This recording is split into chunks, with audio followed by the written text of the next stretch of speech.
인사합시다. 행복하세요. 사랑합니다. 예, 얼굴 보고 눈 마주치고 얘기할까요? 인사할까요? 할렐루야. 감사합니다. 이렇게 일주일 만에 다시 모여서 예배하게 되니 너무나도 감개가 무량합니다. 저희 어머니 그 추도 예배를 우리 동생 집에서 드리고 조금 시간이 남길래 같이 영화를 봤어요. 근데 화면이 얼마나 큰지 꼭 영화관 와서 영화 보는 것 같더라고요. 제목은 소울이에요. 여러분들 소울 보셨겠지만 소울 보셨나요? 예, 안 보신 분도 있고 보신 분도 있을 거예요. 대단한 상상력으로 나는 어떻게 태어나게 됐을까에 대한 사후 세계를 아직 지구에 가지 않은 영혼들이 각각 그 재능과 성격을 부여받게 되고 거기서 준비하게 되고 거기서 이제 선택을 하면서 내려가는, 그러니까 아주 굉장히 명확한 메시지를 담고 있는 영화였던 것 같습니다. 그 음악을 하는 주인공이 매놀에 빠져서 죽음과 그 삶의 기로에서 그 환상 가운데 사후 세계를 보는데요. 제가 아직도 기억나는 것은 우리가 생각하는 우리의 얼굴이 이게 우리 몸이 아니라 그 영혼 하나하나 물방울 같은 영혼으로 이렇게 표현되었더라고요. 그리고 재밌는 사실은 천국을 올라가는 그 계단이 에스컬레이터예요. 이렇게 계단이 쭉 올라가는데 영혼 물방울들이 막 그냥 이렇게 다닥다닥 붙어갖고 천국으로 이렇게 올라가는 거예요. 아주 특이하고 신기하게 느껴졌습니다. 사람의 모양이 아니었던 것이 조금 아쉽지만 혹 영혼이 그렇게 물방울처럼 그렇게 하나님 앞에 가는 것이 아닌가라는 생각을 했어요. 그리고 저 밑에는 아주 끝도 없이 캄캄한 그 바닥이 보이고요. 그래서 저 밑바닥으로 가는 사람과 저 천국의 계단으로 올라가는 사람은 어떤 차이인가를 오늘 말씀을 준비하면서 생각해 봤습니다. 찾길에는 어디에나 교차로가 있죠. 교차로라고 한다면 거기에 오래 머물 수가 없어요. 반드시 어느 방향으로 선택을 해서 발길을 옮겨야 하는 것이 교차로죠. 우리의 인생도 어떻게 보면 이런 교차로가 있습니다. 살다 보면 때로는 아주 중대한 결정을 내려야 하는 교차로를 만나기도 하는데요.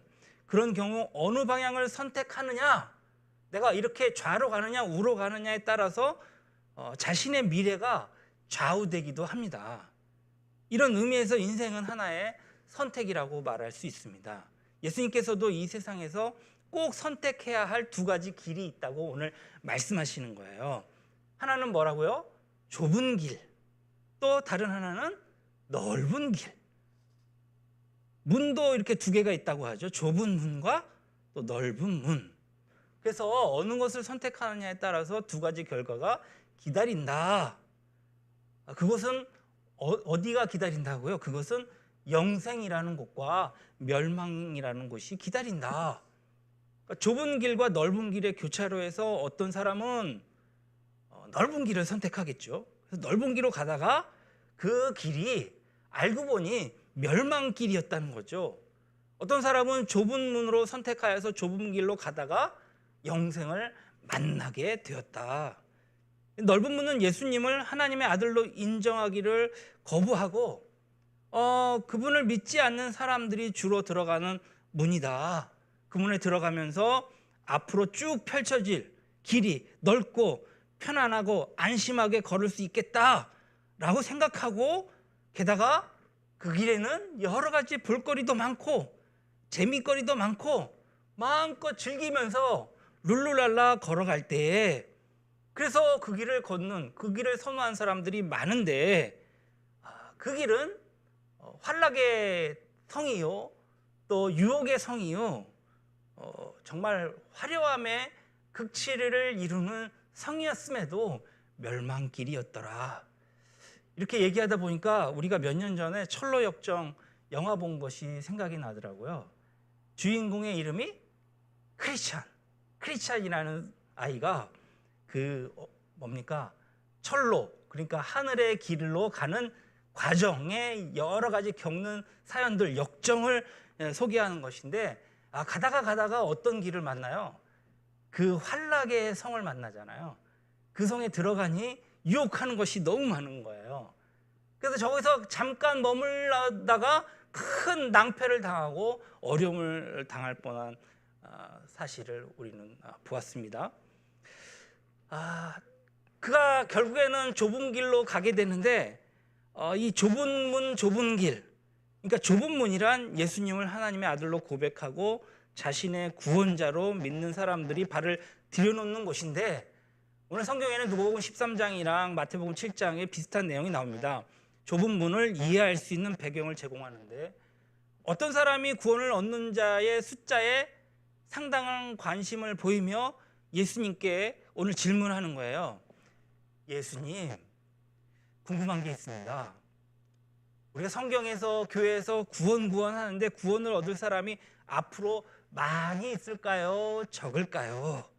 그러자 예수님께서 그 유명한 대답을 하시는 거예요. 뭐라고 얘기합니까? 누가복음 13장 24절에 좁은 문으로 들어가기를 힘쓰라. 내가 너희에게 이르노니 들어가기를 구하여도 못하는 자가 많으리라. 바꿔 말하면 다음과 같습니다. 나를 믿으라 그러면 세상에서는 나를 믿고 싶어도 믿지 못할 사람들이 있을 것이다. 따라서 좁은 문은 예수님을 믿는 것. 많은 사람들이 예수님을 믿고 싶어도 믿지 못하고 포기하는 경향이 많아질 것을 주님이 미리 알고 경고하시는 것이죠. 어떻게 2000년 전에 예수님은 오늘날과 같은 상황을 설명하시면서 이렇게까지 경고하시고 우리에게 알려주셨을까요? 흔히 우리는 이 시대를 개성의 시대, 개성이 강한 시대 혹은 개성화 시대라고 부릅니다. 요즘 우리 세대의 말로 얘기하면 Z세대 그러면 또 구식이더라고요. Z세대 좀 헷갈리는데, 아주 개인적이고 독립적이며 경제적인 가치를 우선시하는 세대를 Z세대라고 하지 않습니까?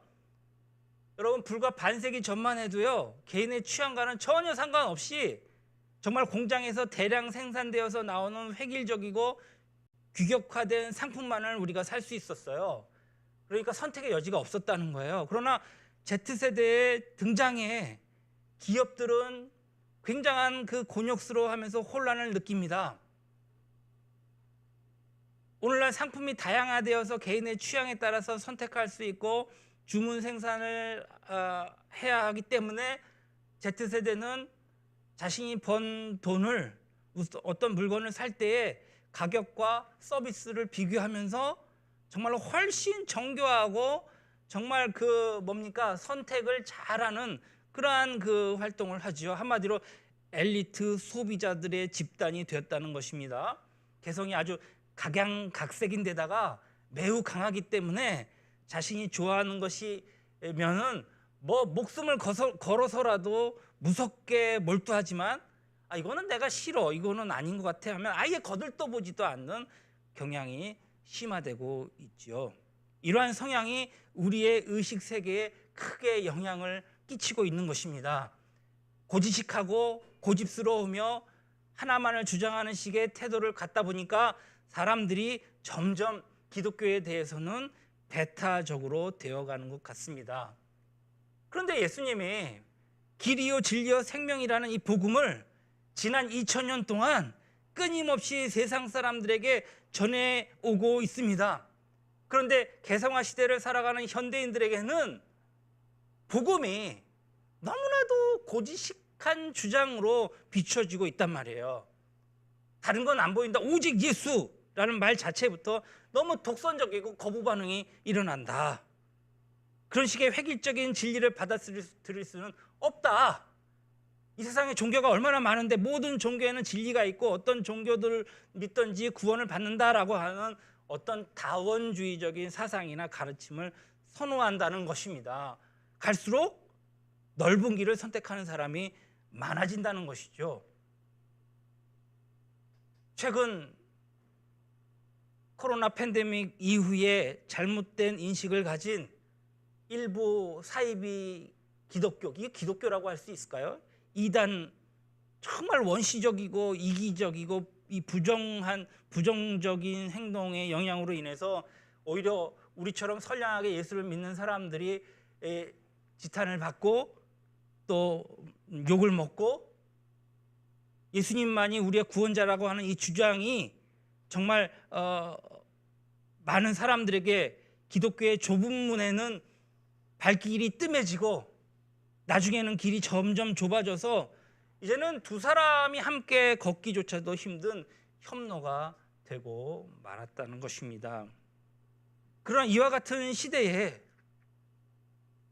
좁은 문을 선택하고 좁은 길을 들어섰다는 것만큼 우리에게 큰 복과 기적이 없음을 믿으시기 바랍니다. 그것은 내 의지가 강해서도 아니고 내가 특별한 체험이 있어서도 아닙니다. 오직 하나님의 은혜로 이루어진 일이기 때문입니다. 이것이 특별한 거예요. 우리한테는 이제부터. 예전에는 흔했는데 우리한테는 아주 특별한 그러한 상황이 되었습니다. 에베소서 2장 8절에 이렇게 얘기합니다. 너희는 그 은혜에 의하여 믿음으로 말미암아 구원을 받았으니 이것은 너희에게서 난 것이 아니라 하나님의 선물이라. 우리는 이 놀라운 선물을 값없이 받고서 예수님을 마음에 모신, 어떻게 보면 좁은 길을 선택한 사람이라고 할 수 있습니다. 중요한 사실은 그 좁은 길에 들어섰다고 해서 모두가 그 길을 가는 것은 아니라는 점을 명심하시기 바랍니다. 마태복음 7장에서 이를 암시합니다. 예수님께서 좁은 길로 들어가라고 말씀하실 때 그 말을 듣고 있던 사람들이 다름 아닌 제자들이었다는 사실입니다. 산상수훈은 믿지 않는 사람들을 대상으로 하신 말이라기보다는 정말 고향도 가정도 포기하고 혈혈단신 주님을 따르는 제자들에게 하시는 말씀입니다. 그들은 예수님을 하나님의 아들이요 구주라고 고백하면서 자기 자신을 그분 앞에 던진 사람들입니다. 이런 사람들을 보고 예수님께서 좁은 길로 들어가라 하셨다는 것은 그 말이 단순히 예수님을 믿으라 라는 의미가 아님을 암시하고 있는 것 아십니까? 이미 너희는 나를 하나님의 아들로 인정하고 믿으니, 여기가 중요해요. 이제부터 험하고 고된 그리고 외로운 이 좁은 길을 끝까지 걸어가라 하는 바로 그런 의미인 것입니다. 좁은 문 들어서기와 좁은 길 걸어가는 것은 원칙적으로는 원칙상 하나여야 합니다.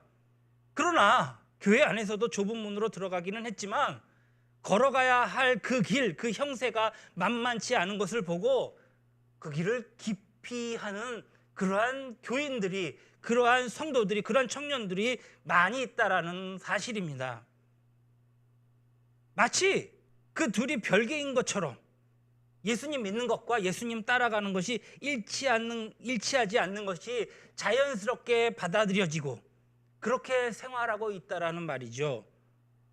그러니까 신앙 고백과 신앙 생활은 하나로 이어져야 합니다. 한번 좁은 길에 들어선 사람은 앞으로 그 좁은 문으로 향하여 가는 그 길이 좁은 길이어야 하는 것이죠. 좁은 길로 가는 것이 겁나서 넓은 길을 기웃기웃하면서 적당히 교회만 드나드는 것, 이것을 어찌 우리가 바른 생활, 신앙생활이라고 할 수 있겠습니까? 그런 식이라면 영생을 장담할 수 없다는 사실을 분명히 인식해야 합니다.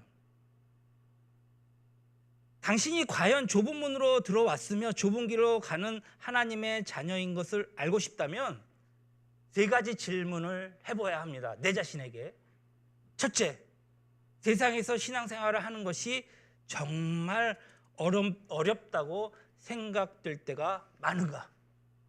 세상에서 신앙생활을 하는 것이 정말 어렵다라고 생각되어지는가? 만약 그렇다면 당신은 좁은 길을 가고 있는 사람입니다.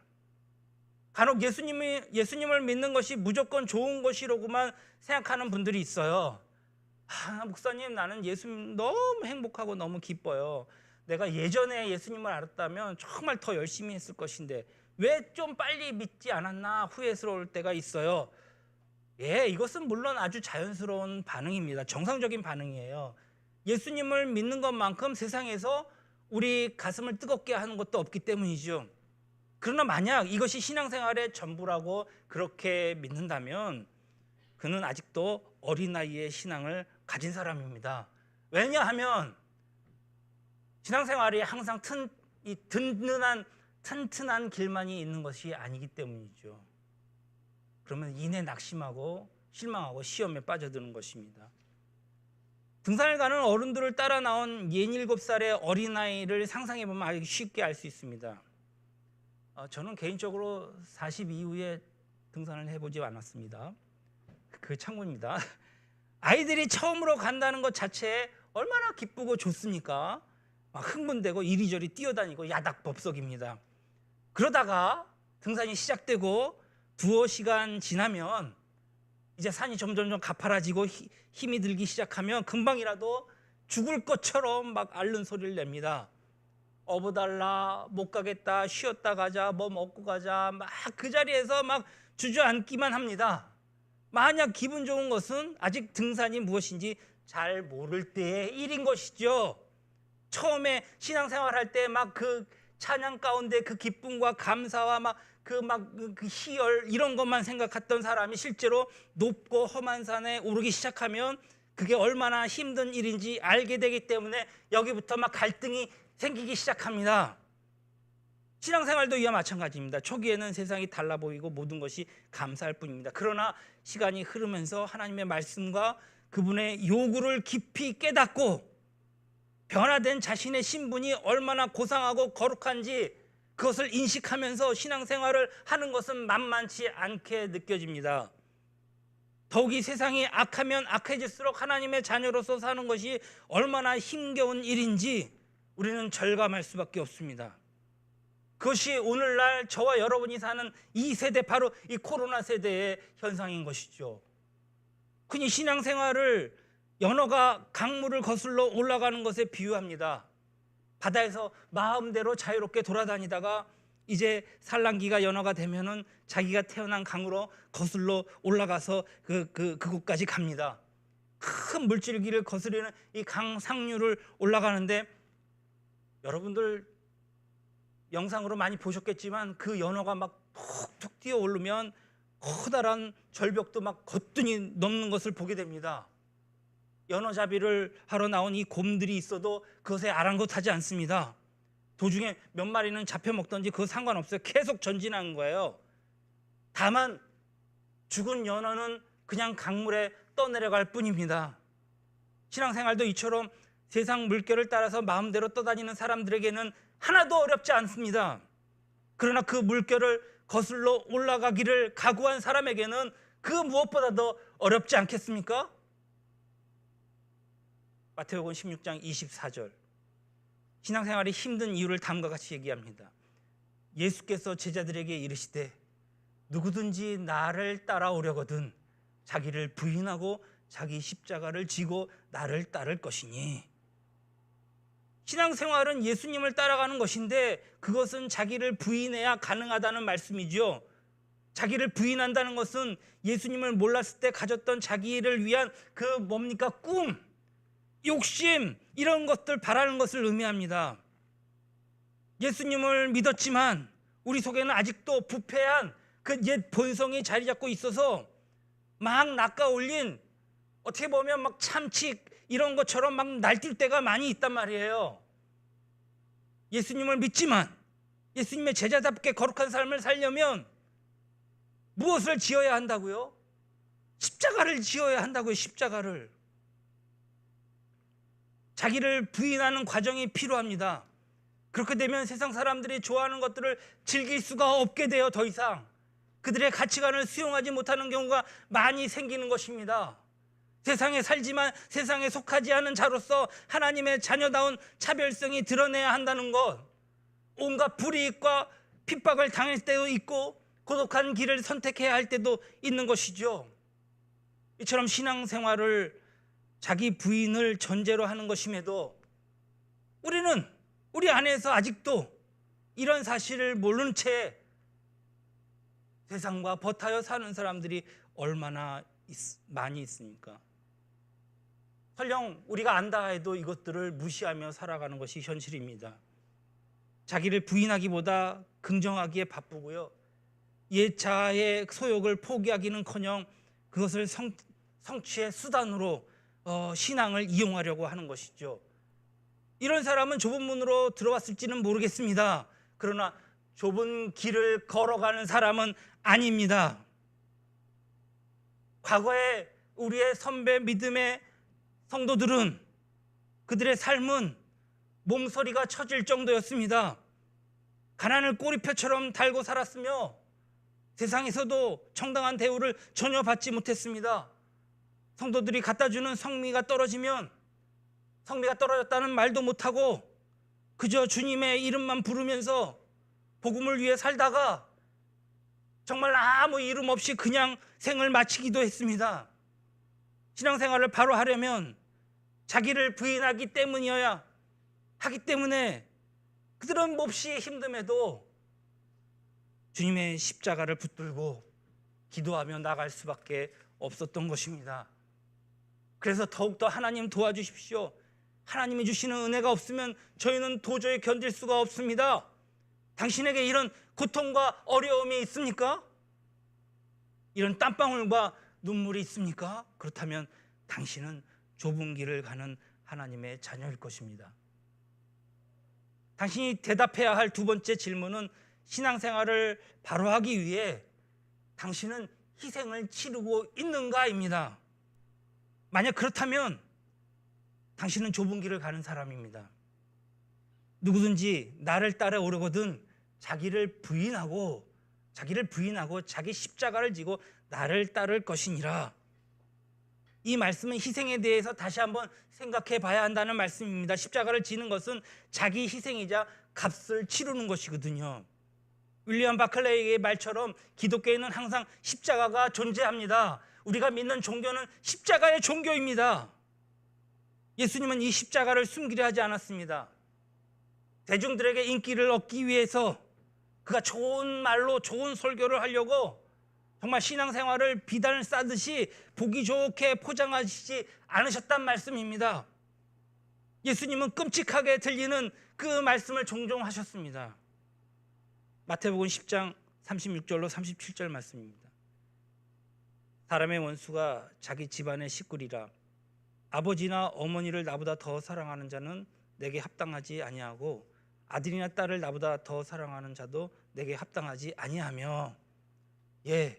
이 구절은 사실 이단들이, 이 사이비들이 악용하여서 사람들에게 이 정말 에너지를 착취하고 남용하는 구절로 많이 사용되었었지만 사실 이 진실한 뜻의 의미는 좁은 길을 걷다 보면 고륙 친척의 고륙 지친의 정을 끊고 주님을 따라가야 할 경우가 있다라는 말씀 가운데 이 말씀을 하신 거거든요. 그런 희생을 각오하지 않고는 주님을 따를 수 없습니다. 항상 하나님보다 가족을 먼저 생각하는 사람은 부모나 배우자나 자녀가 우상화되어서 신앙생활을 정상적으로 할 수 없거든요. 하나님은 우리에게 마음과 뜻과 목숨을 다해 하나님만을 사랑하라고 요구하셨기 때문입니다. 만약 그것을 위해서 치러야 할 값이 있다면 주저하지 말라고 하십니다. 역설적이지만 이렇게 하나님을 그 누구보다 가장 사랑할 때에 비로소 가족들이 보이기 시작합니다. 그것이 진정한 의미예요. 그전까지는 나에게 유익되기 때문에 사랑하는 상대를 존재하게 하고 그들을 사랑했지만 하나님을 우선시하고 내가 좁은 길을 가면서 십자가를 바라보는 그러한 참된 믿음에 그러한 성도로 우리가 거듭났다면 그러면 진정 사랑이 무엇인지, 부모가 무엇인지, 자녀가 무엇인지를 생각하기 시작할 것입니다. 우리는 경우에 따라서는 주님을 따라가기 위해 목숨도 버려야 할 때가 있습니다. 질병과 싸우고 가난과 싸우고 문화와 음식, 환경에 적응하면서 힘겹게 살아가는 정말 찐된 진짜 선교사들을 아십니까? 극단적인 예이지만 얼마든지 있습니다. 지금 이 시간도 북한의 목숨을 걸고 그들에게 복음을 전하고자 들어가는 선교사들이 있습니다. 이슬람 문호권에 들어가서 복음을 전하다가 그들이 직접 화형을 당하고 사형을 당하고 돌에 맞는 경우도 얼마든지 있습니다. 2년 전에 저희 성결교회 한 선교사님이 터키에서 직접 복음을 전하다가 순교당하신 경우도 있습니다. 당신은 주님을 따라 좁은 길로 가기 위해서 어떤 값을 치르고 있습니까? 예수님을 알지 못하고 영원한 멸망을 향하여서 다름질하는 영혼들이 수없이 우리 주위에 많은데, 우리를 스치고 가는 사람들이 많은데, 정말 사회의 그늘진 곳에서 하루하루를 힘겹게 살아가는 그러한 사람들에게 따뜻한 위로의 말 한마디 건네지 않으면서 우리는 어떻게 주님을 따라간다고 이렇게 말할 수 있겠습니까? 한마디로 당신이 대가를 지불하고 있습니까? 당신이 지불한 대가는 무엇입니까? 그것이 있다면 당신은 진정으로 좁은 길을 가는 사람입니다. 만약 지불하는 것이 아무것도 생각나지 않는다면 오늘부터 우리의 삶의 태도는 바뀌어야 합니다. 당신이 대답할 세 번째 질문은 하나님 나라의 소망을 품음으로써 기뻐하고 있는가? 하나님의 그 소망을 품고 기뻐하고 있는가? 그 기쁨이 있다면 좁은 길을 걸어가는 사람입니다. 그런 사람이라면 하나님 나라와 그의 나라에서, 그 나라에서 장차 우리가 누리게 될 영광을 생각하기만 해도 은혜가 강물처럼 흘러 넘치듯 정말 벅찬 기쁨과 감격 가운데 살아갈 수 있을 것입니다. 찬양 한 곡을 불러도 그 찬양에 참된 기쁨과 감격을 느끼며 악기를 연주해도 그 악기에 정성을 담아 하늘의 보좌를 움직이고 아름다운 음향을 주님께 올려드리는 그 느낌으로 감사하며 기쁨의 감격으로 올려드릴 것입니다. 산세가 험하면 몇 시간을 힘들게 올라가도 끝이 안 보일 때가 있어요. 제가 군대 있을 때 치악산 밑자락에 우리 부대가 있었는데 그 군종 목사님이 치악산을 잘 올라가셨어요. 그래서 제가 모시고 이렇게 올라가요. 그런데 치악산이 얼마나 웃기냐면 정상이 되게 가까워 보여요. 그래서 올라간다? 올라가면 페이크예요. 그게 끝이 아니에요. 또 내려갔다가 더 높이 올라가는 길이 또 있는 거예요. 그래서 처음에 이제 다 왔다 싶어서 끝까지 올라가면 이거 웬걸? 중턱도 안 온 거예요. 더 높은 곳이 있는 거예요. 그래서 제가 전도사가 돼서 청년들 데리고 치악산 한번 올라갔거든요. 청년들이 언제 끝이에요? 어디까지 올라가요? 그러면 저는 다 올라왔어. 다 올라왔어. 저기가 끝이야. 사실 끝이 아니에요. 끝이 아니에요. 그래서 저기가 끝이야. 그러면 이 청년들의 눈빛이 바뀌어요. 야, 이제 얼마 안 있으면 저 끝까지 올라갈 수 있겠다. 그리고 막 신나게 올라갑니다. 신나게 올라갑니다. 그러고 나서 더 위에 산이 있는 것을 보고 이내 실망을 하죠. 얼마나 낙심하는지 몰라요. 더 이상 못 가겠다. 난 지금 구두 신었는데 여기까지 온 것이 기적이다. 밥 먹고 가자. 왜 우리는 오이를 안 싸왔는가? 막 투덜투덜 대면서 이 산에 올라갈 때 오이가 있어야 되거든요. 투덜투덜합니다. 그럴 때 위에서 올라오다가 내려가는 사람들이 있어요. 그 사람들한테 물어봐요. 얼마나 걸려요? 얼마나 걸려요? 물어봅니다. 그러면 내려오는 사람들이 사실은 한 40분 정도 걸리는데 10분이면 올라가요. 그런단 말이에요. 그러면 다시 힘을 얻고 막 올라가는 거예요. 여러분, 정상에 대한 꿈을 가지고 그것을 이유로 기뻐하는 사람이라면 그는 험하고 높은 길이라 할지라도 분명히 정상을 탈환할 사람인 것을 믿으시기 바랍니다. C.H. 가브리엘이라고 하는 사람의 노랫말을 쓴 찬송가가 다름 아닌 잠시 세상에 내가 살면서라는 찬양입니다. 4절만 우리 한번 보면은